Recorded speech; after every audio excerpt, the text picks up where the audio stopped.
ఇక తమిళనాడుకి చెందిన బిగ్ బ్రేకింగ్ ఇప్పుడు చూద్దాం. తమిళనాడు మంత్రులకు చుట్టుకుంటున్న దినకరన్ కేసు. మొత్తం 50 కోట్ల ముడుపుల వ్యవహారంలో మంత్రుల పాత్ర ఉందా? దినకరన్కి మంత్రులే డబ్బులు సమకూర్చారంటున్నారు ఢిల్లీ పోలీసులు.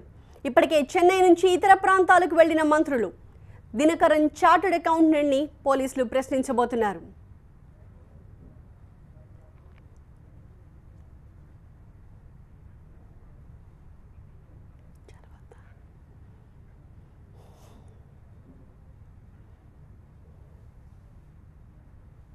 తమిళనాడుకు చెందిన ఈ అప్డేట్స్ ని మా ప్రతినిధి ప్రత్యూష తెలియజేస్తారు. శశికళకు పట్టిన గతే ఇప్పుడు అన్నాడీఎంకే జెపిటి ప్రధాన కార్యదర్శి దినకరన్ కు పడుతుందా? చిన్నమ్మ బెంగళూరు జైల్లో ఊచ లెక్క పెడుతుంటే ఇప్పుడు ఆమె మేనలుడు తీహార్ జైలుకు వెళ్లడం తప్పదా? ఢిల్లీ చెన్నై పరిణామాలు చూస్తుంటే అవుననే సమాధానమే వస్తోంది. ఒక్క దినకరనే కాదు, చిన్నమ్మకు విధేయతగా ఉన్న తమిళనాడు మంత్రులు కూడా అందుకు తగ్గ మూల్యం చెల్లించుకోవడం ఖాయంగా కనిపిస్తోంది. ఎన్నికల కమిషన్ కి 50 కోట్లు లంచం ఇచ్చిన కేసులో ఈ డబ్బు ఎక్కడి నుంచి వచ్చిందనే కోణంలో దర్యాప్తు జోరుగా సాగుతోంది. తీగ లాగితే డొంకంతా కదులుతోంది. డీఎంకేని 2G స్కామ్ వెంటాడితే అన్నాడీఎంకేని ఈ ఈసీ లంచం కేసు వేధిస్తోంది. 50 కోట్లు ఇవ్వడానికి ముందుకొచ్చిన మంత్రులు ఎవరన్నదే ఇప్పుడు హాట్ టాపిక్.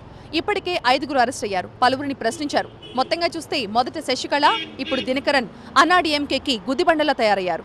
ఒకవైపు పన్నీర్ వర్గాన్ని తమలో కలుపుకుంటూ నష్ట నివారణ చర్యలు ప్రారంభించిన పళనిస్వామి సర్కార్కి దినకరన్ లంచాల కేసు ఇప్పుడు షాక్ ఇచ్చింది. ఇంకా ముందు ఎవరెవరు పదవులు ఉడతాయో, ఇంకెంతమంది జైలుకు వెళ్తారనేది ఇప్పుడు కీలకంగా